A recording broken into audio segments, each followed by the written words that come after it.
Hello everyone. So my name is Asa McGregor and I do work for a company called 2Shakes.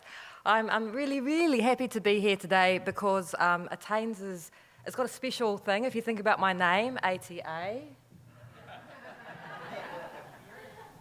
I love it that I'm here. So to start off with, I'm just going to quickly go over what I wanted to cover today. No, sorry. I'm going to quickly cover what 2Shakes are and what we do, just so that you understand kind of what we're about. I'm going to talk a little bit about AML CFT and if it will impact you or not. Now, I know we had the discussion from DIA and the police this morning, so I'm going to cover some of those concepts, perhaps in a more kind of plainer English way, and we'll cover off some of that. And you need to decide and understand if it will apply to you or not. They didn't really get into that, so we'll get into that a little bit more deeper. And then if it does, if you do need to comply, what do you need to do? And I'm going to do kind of a deep dive on the customer due diligence stuff. So we're going to get a little deeper in there. You saw just one slide of information, but I'm going to dig in a little deeper and explain it a little bit more so that you understand what's involved and how 2Shakes might help. And then we'll have some time for questions and answers at the end. So, introducing 2Shakes. It's the afternoon tea slot, and we've all had a cake and something, and we're all feeling a little tired, so I want you all to stand up in your seats, please. Put both hands up in the air for me, please, and give them 2 shakes. Nice work. Sit down. That's the Mexican wave for Dave Saunders. Yeah. So while you're sitting down there again, can I please have a show of hands? Can you put your hand up if you've heard of us before? Heard of 2Shakes? Oh, how awesome. I always get a little thrill of excitement when people know who we are. So the reason for that is that we haven't been around that long, really. And 2Shakes started about 2.5, almost 3 years ago. We were on a government-run accelerator program. And I used to work for a company called MB, Ministry of Business Innovation and Employment, and I got put on this accelerator, and I was asked to look at this problem of how does government know who has authority to act on behalf of someone else? And when I looked at this problem in the business world, it settled down, actually, it turns out that one of the people that feel this pain the most are bookkeepers and accountants and tax agents. Professional people that interact on behalf of their clients with government have to prove who they are with government to do the work that they do. When we unpick this process and have a look at what that means for a bookkeeper, in this particular example, there's a whole bunch of stuff that they have to do when they set up their customer, when they onboard their customer to start with, and this can be hours of work. We thought, what could we do? How could we solve this problem? And we looked at a way that we could change it into a one-step process. So our software kind of takes us all this hours of administrative work and automates it so that it's like 5-10 minutes worth of work. And we launched our software about 2 years ago, and it was awesome. This is what it does. So it's 3 steps if you think about it. Well, first of all, you set up your a profile, which is kind of like your engagement letter, your terms of, it kind of captures your branding of your business, who you are, your services and fees, your terms and conditions, and all the authorities that you need. And then every time a client comes in and you want to sign them up, you just need to go through and make a few selections and decide what you're going to do for them, what you want to charge them. We integrate with the NZBN. This morning you heard about the NZBN, the New Zealand Business Number, which means we pull all the data out of company's office and we populate the thing so that you know it's got all the right information on it. You make a few selections, and then your client is sent the ability to electronically sign that. They might get an email, or they might be sitting down with you and they can sign it there and then on the spot. And it automates all that process as well. If they need authority set up, then we let IR, Companies Office, ACC know. We create you a letter for your insurance company that's proof that you're their tax agent. We use the data from Companies Office via the NZBN. And we automatically, at a push a button, you can create the new client in your CRM system. So if you're using Workflow Max or Zero Practice Ignition, we create that. Or you can download a spreadsheet of the data. So we just make that whole process kind of automated. It's really cool, and I think we did a really good job. I'm really happy with what we did. But pretty soon after we launched, because I was working at MB, I heard that there was some concerns about AML that was going to come out. That was probably about 2 years ago. There was concerns about it because it was going to impact the sector, your sector. And right back then I was really worried because I was thinking AML was really hard for the banks to comply with. How the heck were bookkeepers, tax agents and accountants going to deal with that compliance burden? So I was kind of worried. And what's more, they were going to turn my beautiful one-step process into a bit of a mess again. So they're putting all these extra tasks at the front of the onboarding process, all this extra stuff that you need to do. So right off the back of launching our software, we started straight away looking at how can we solve AML and make it easy for people again? How can we turn it back into this one-step process again? So we've spent a bit of time, quite a lot of effort doing that, and that's what I'll show you later on today, what we can do to make that process much, much easier. So what is AML CFT and will it impact you? So I'm going to go back and explain the fundamentals. I know that you may know some of the stuff already, so please bear with me, but I find that everyone's all at different levels of understanding, and it's good to clarify it and explain it. AML CFT is anti-money laundering, countering the finance of terrorism, and fundamentally it's about this guy over here, this bad guy here who's got money that he's trying to launder. He's trying to hide himself from the police. That's fundamentally what he's trying to do. And there's 4 main ways that he'll try to do this. The first thing that he's going to try and do is hide his identity. He might try to assume the identity of someone else, use a false identity, hide his identity. That's the first way. The second thing that he might try to do is hide himself within an entity, within the structure of an organisation, that complicated structure. That hides him as well from the police. The third thing, and this is why you guys are in the mix, is that he will try to hide himself behind trusted professionals. He tries to use your good reputation to allow him to get away, or her, to get away with his nefarious activities. And all of this is about hiding his money inside a clean transaction so it looks like legitimate money. Who's involved? You know this already. You've heard from some of them this morning. You're in the middle. You are called under the legislation. You're now known as a reporting entity. So you're no longer necessarily an accountant. You're called a reporting entity. So if you hear that term, a reporting entity, that's you. And the law that you follow is made by the Ministry of Justice. So they are called the regulator. But they don't enforce the law. In your case, DIA, the Department of Internal Affairs, is known as your supervisors. There's 4 supervisors, but the DIA is your supervisor. They are going to monitor, investigate, and enforce the regulations and the law, and you have to provide them with an annual report. So you heard about that this morning. Also, the Financial Intelligence Unit, they talked about the reporting that you need to do, suspicious activities and prescribed transactions reports. On the other side, you've got an auditor, and you'll need to get an auditor come every 2 years and audit your accounts. And they, as you know, need to be an independently qualified person.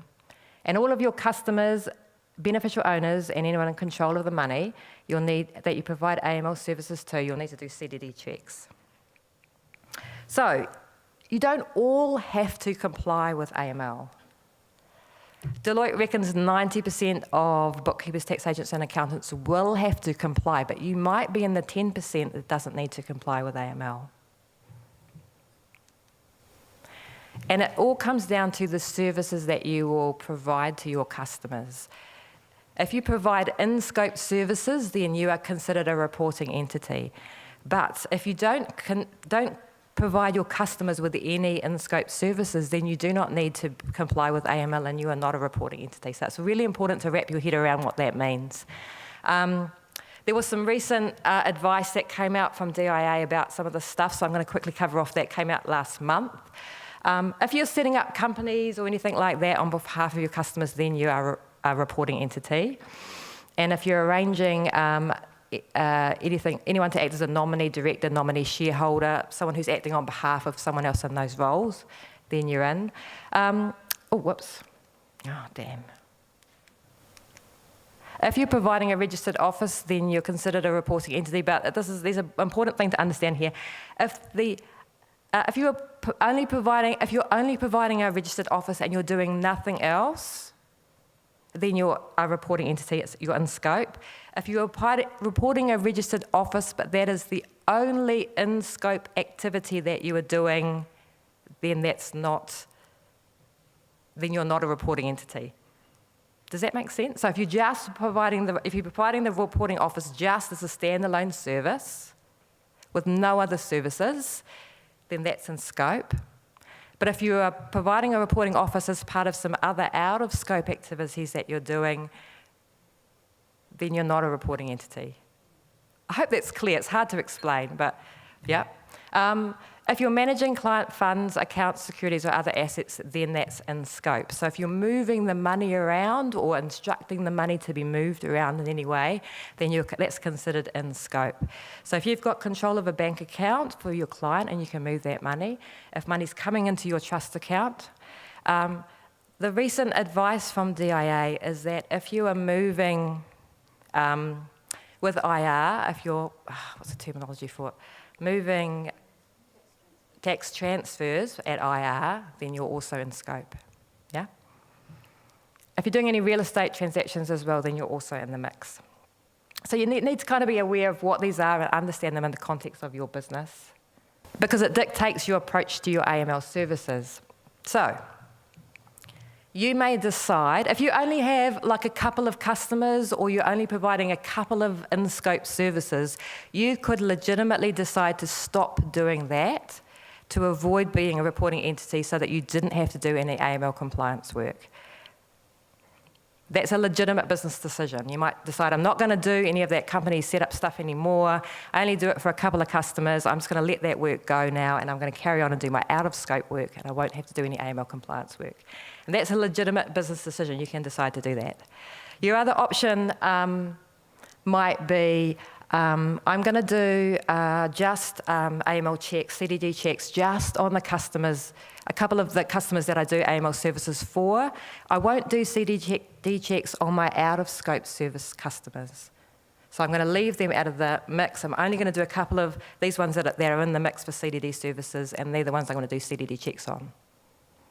Or you might decide, actually, it's too complicated to manage those ones there and those ones there. I'm going to do CDD and AML checks on every customer that I have so that I know that everyone's good and I can do whatever I like without having to manage that complexity of those things. So you have to kind of think about what's your approach going to be, what's going to work the best for you. Am I all in, all out, or am I going to manage a kind of a mixed bag of things? I will say to you, though, if you are providing just one in-scope service to just one customer, you have to have all your AML program and your risk assessment in place. Yeah? So that overhead of that program has to be done if you have just one service and just one customer if you want to comply with the law. Yeah? Good?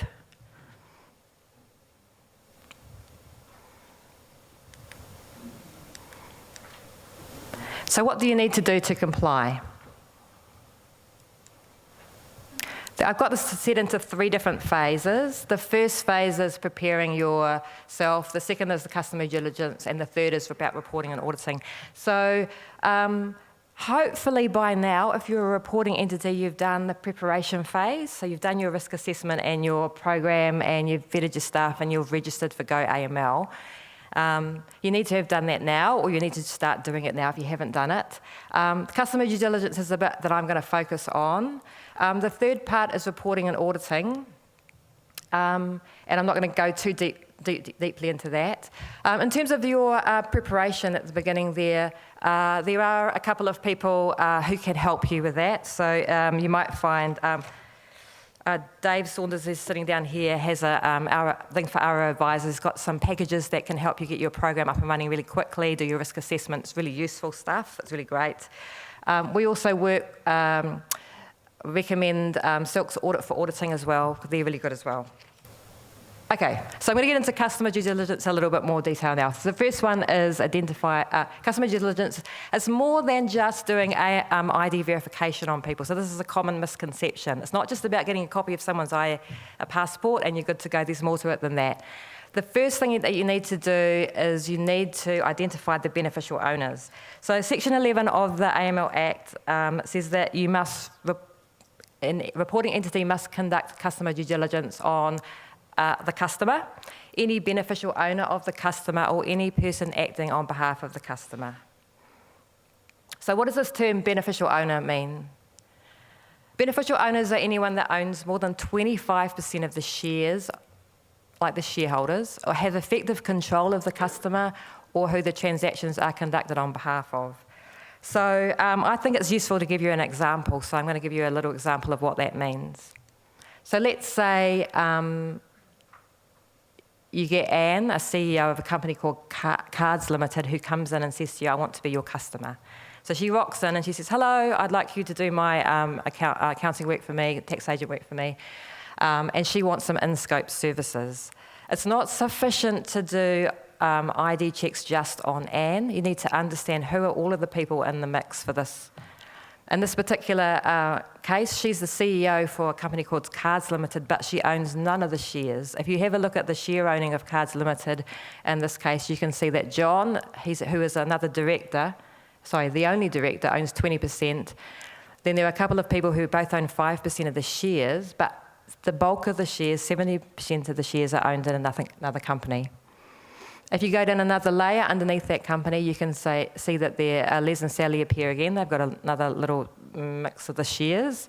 But the bulk of the shares in that company are owned by a third company, of which all of the shares are owned by a person called Don. And this share, if you do the math on the shares, what you can see is that the people that need to be CDD, the people that are considered beneficial owners, will be John, because he's the director, which means he's in effective control of the company. Don, because he's the majority shareholder with a 56% shareholding. And Anne, she's the CEO as well, so she has effective control.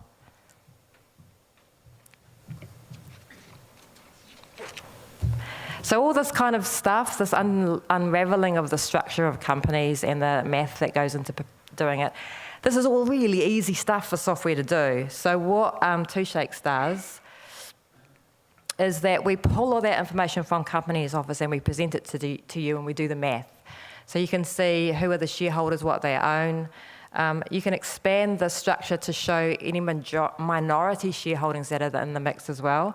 This can be really useful because sometimes someone has a minority shareholding and perhaps after a conversation with someone you find out that actually they are the person that's in control of things. In this particular case, we've got one person, Lynette here, who's got 24% of the shares, and you might have a conversation with the customer and find out actually she's the one that makes most of the important decisions about the company, so she should be included for CDD checks as well.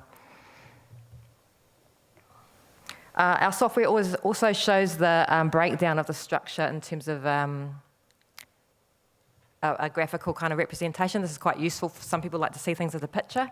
You can see there all the ownerships are layers. We show as well the country that the person comes from because that's important for risk assessment, and the business industry code, which tells you what kind of industry they're in, which helps as well. You can also add more, and what we can do as well is we can pull through from Companies Office where it looks like the shares are owned by a trust structure. So where the ownership of the shares is spread across multiple owners, that normally indicates that there's a trust. When there's a trust in the mix, it elevates things a little bit because you need to understand what's on the trust deed and who are the people underneath the trust and who are in control of that. If they've got more than 25% of the shares, then there's likely to be beneficial ownership within the trust. There's no electronically available source of information about trust, so you're going to need to ask for a copy of the trust deed and have a read of it and have a look under what's in the mix under there. And then you need to add those people in if they meet the criteria of beneficial owners for CDD purposes.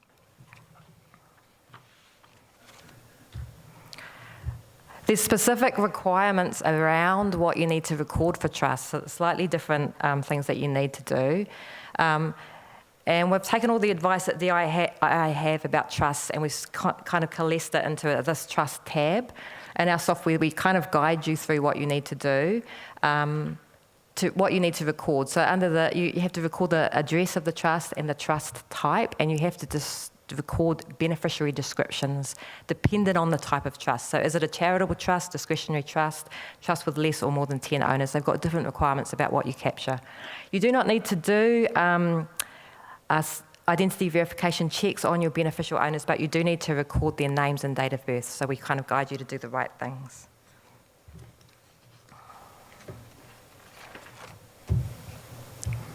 The other thing... Say that again, sorry? It's only when they're named, not if they're a class. Yes, that's right, yeah. So there's different types of trusts. In this bit here, you select the type of trust that it is, and what you'll get is an explanation of what the requirement is. So if there's less than 10 people in trust, you need to record their name and date of birth.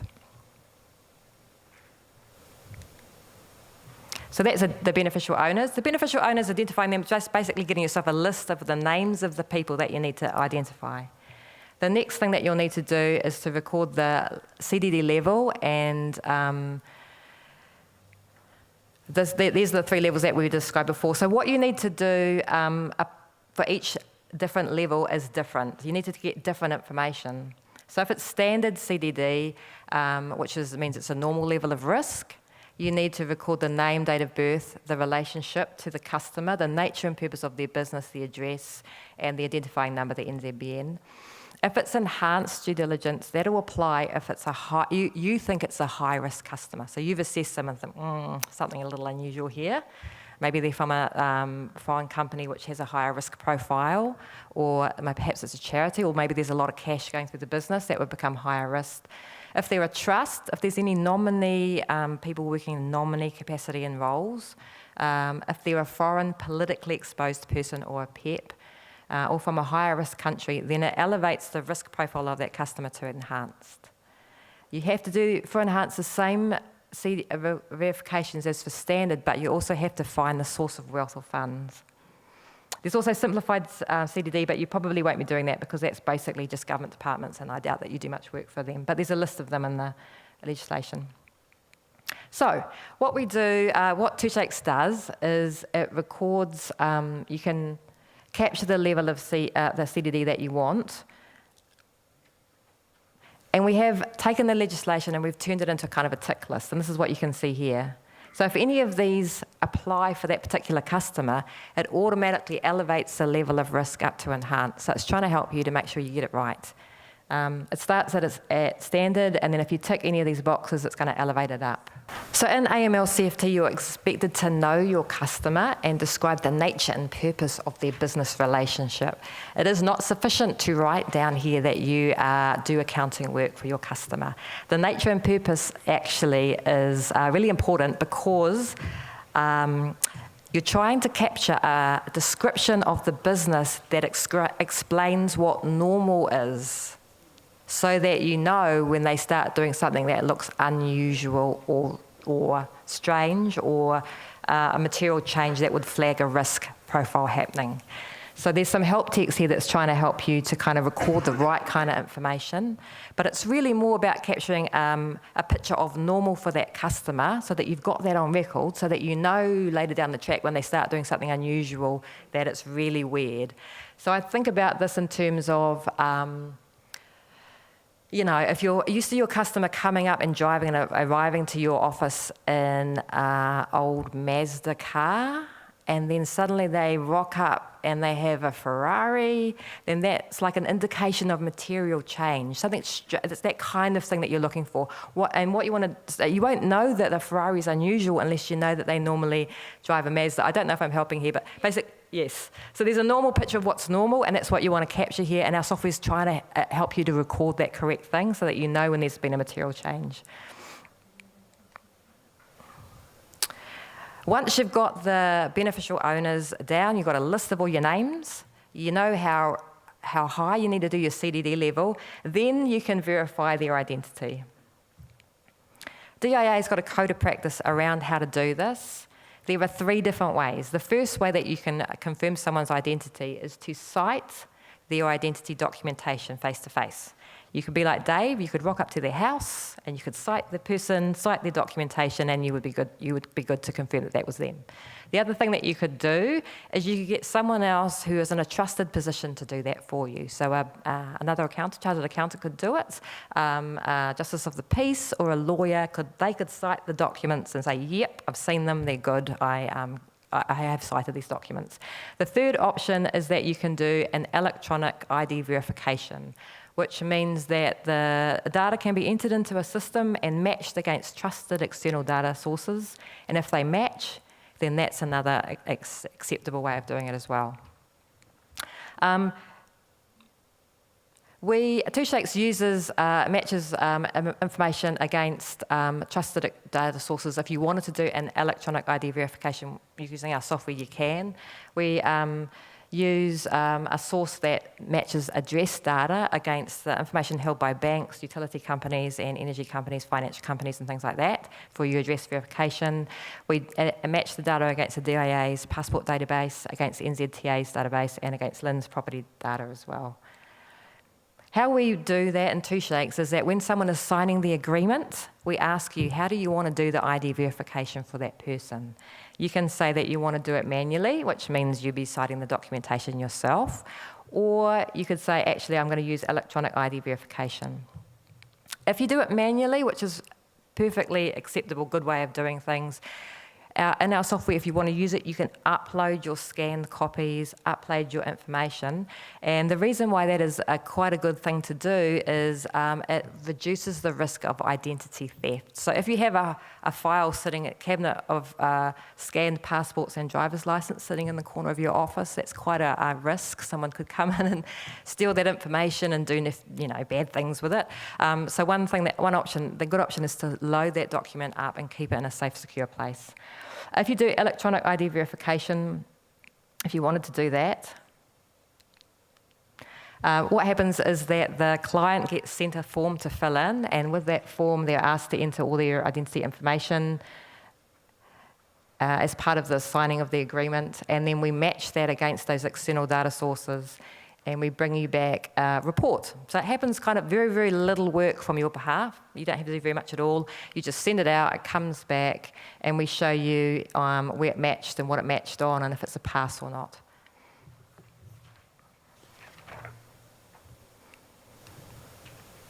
The last thing that you really need to be aware of with customer due diligence is, and it was touched on a little bit this morning, is just the record keeping part of it. Really, really important that you keep records of everything, because when you're audited or when someone comes along later, you need to be able to prove what you've done and how you've done it. 2Shakes allows you to track the status of everything as it goes through the signing AML process, and you can record when CDD checks are done and when AML checks are done. And we also do it for each person, so you can track, for one customer, there might be like 4 or 5 beneficial owners. You can check the status of each of those people, what they've done, whether something's pending, whether it's coming or not, and so you can manage all that kind of complexity through. We also allow you to keep your AML records up to date as you go forward, to monitor things as they change, and record when you feel that all CDD has been completed. So another thing to be aware of with AML is that you can start doing work for a client before all your AML checks are completed, as long as you don't do in-scope services. So you can do out-of-scope work for them before the AML CDD checks are done. You just can't do any in-scope AML work until after everyone's been CDD checked and done. And we have a way of recording that AML's complete. The AML officer in your organisation can hit the CDD complete button when everything's done, and then you know everything's good to go. We also produce an AML report. So for the annual reporting that you have to do to DIA, you have to report back all your onboarding statistics and what you've done, and we kind of collect that data as we go along and report it back to you.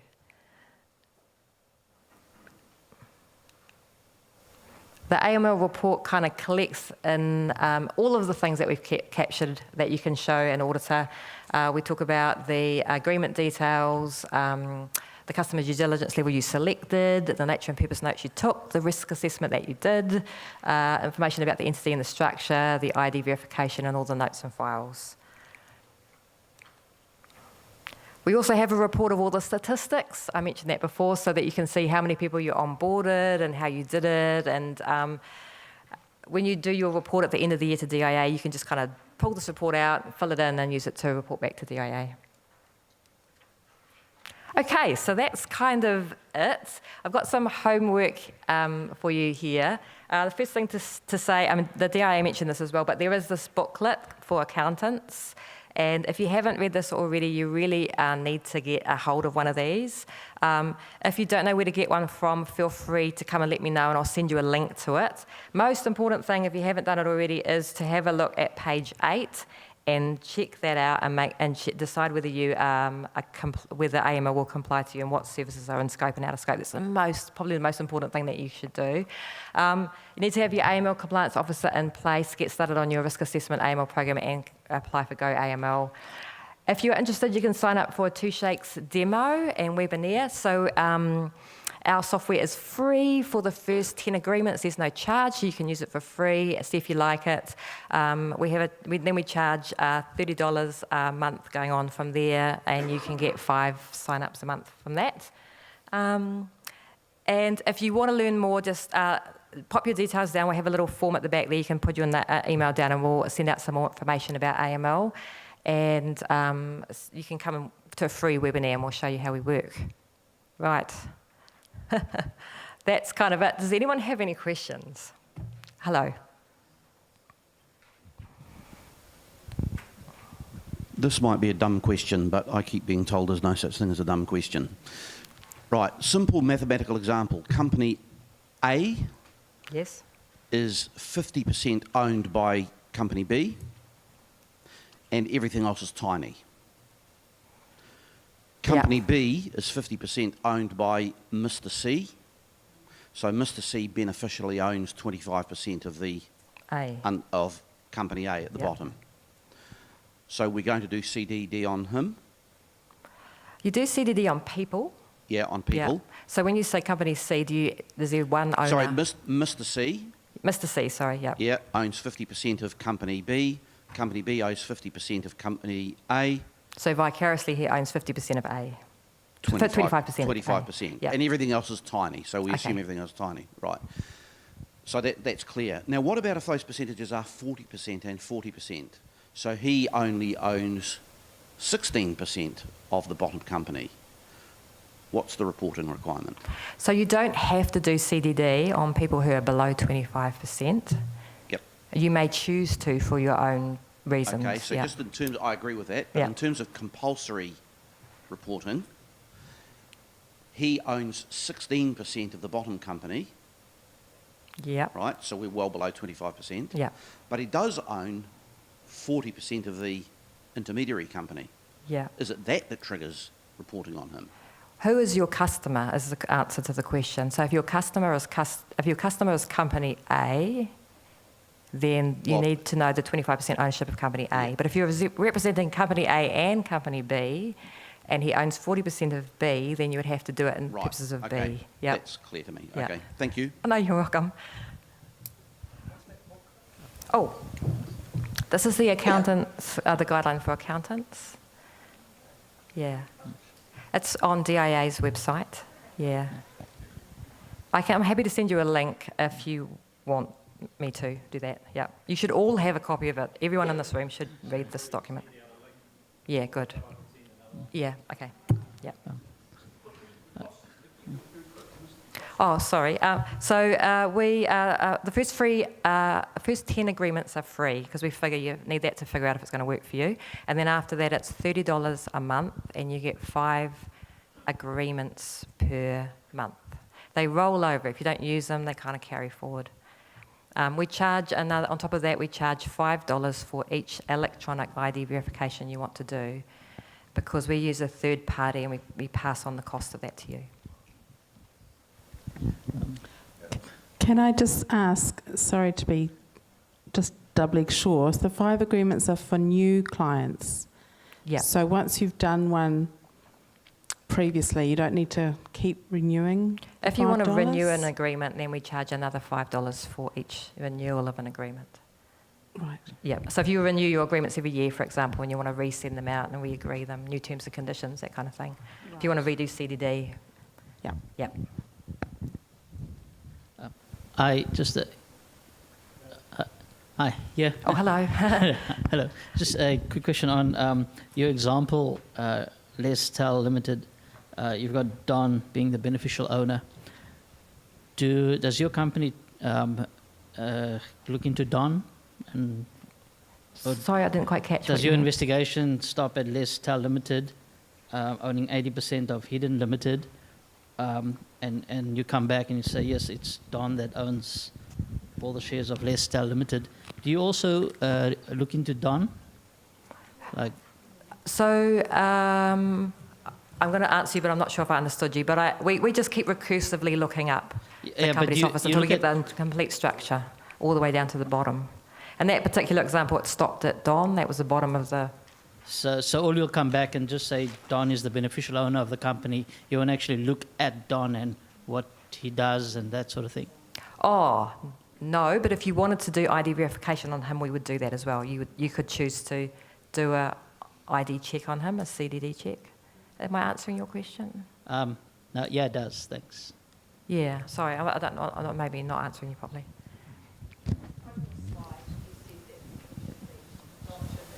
He should be CDD, yeah, he's 56% of the ownership. Oh, okay, yeah. Is that right? Oh, maybe I should go back to it.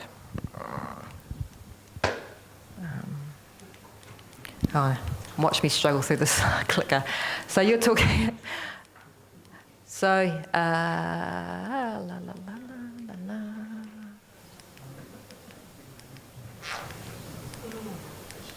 Here.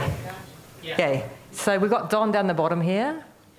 He's so you would see it on a table here, and you would see a name Don, and it would say 56% ownership. If you no. Yeah, you should CDD Don. Yes. I guess what I want to know is if I'm going to take on the client and you're going through and you're saying Don's beneficial owner and possibly the bad guy. Oh, I'm not saying he's a bad guy. Okay. Well, it's been portrayed that way all day. But if I'm going to take on this particular client, I'd like to know more about Don besides the fact that Yeah. So do you guys do that? So what would happen in that case is that we would say our software would say, look, Don owns 50%. You should do CDD on him, and then as you go through, you could say, I want to do ID verification of Don, yes, and then you choose how you want to do it. And then if you choose to do electronic ID verification, then we'll send a link for him to complete his details and provide you the results of his ID verification. And if no one owns beneficial ownership of more than 25%, it's all widely spread. Yeah, so in that case, you don't have anyone with under the shareholding part, but you should have someone under effective control. You must have someone in effective control. There must be at least one person. Yeah. Mm. Yes, Dave? One of the things that personally I find the most terrifying about this legislation is identifying politically exposed persons, which I completely outsource to you. Yes. And I have full faith in what you do. But I'm kind of curious, what is it that you do? How do you identify politically exposed persons? Because I got a bunch of clients that are born overseas and they all seem like really swell individuals, but I don't know if they've got some sort of political connections or not. So there are... One. I'm going to get Mike to come up. I'm going to attempt to answer this, Dave, but Mike knows Sorry the for answer asking better a than me. nerdy question. No. And you promised me you wouldn't ask me this question. So part of our electronic ID verification is what's called a PEP check, politically exposed check, and there are lists of them. So people have their databases of people that are politically exposed, and when you put the name in, that name gets matched against that kind of watch list of names. Yeah, so Yeah. Hi guys, I'm Mike, 2Shakes. Hi Lisa. So yeah, you're absolutely right. So when the ID verification happens electronically, all the driver's license or passport gets checked at those sources, the address gets checked against the other sources that Atta was talking about, but the name and the date of birth then get passed through to people like Thomson Reuters. So we use a company called Centrix that do all of this for us. They have an AML product. They go to people like Thomson Reuters and they maintain lists around the world of all of the politically exposed people in different countries around the world. And they try the name and date of birth against those lists, and if there's a hit, then they tell you that it's a politically exposed person, and if there's not a hit, then you know it's not. So that's basically, so Centrix is part of their service to us, which is part of our service to you, is they're making sure that all of those international lists of politically exposed persons and sanctions lists are being checked. Okay, guys, we're going to have to leave it there. We've sadly run out of time. I think AML, obviously a topic that we could go on for quite some time. What I will do is I'll email out to you the contact details for ATO and 2Shakes. If you haven't collected a form or anything, we'll email that out to you. And if you want to make contact with them to get some further information, you can do that afterwards. Mike, on behalf of ATAINZ, we thank you for coming along today, and I ask that you show your appreciation.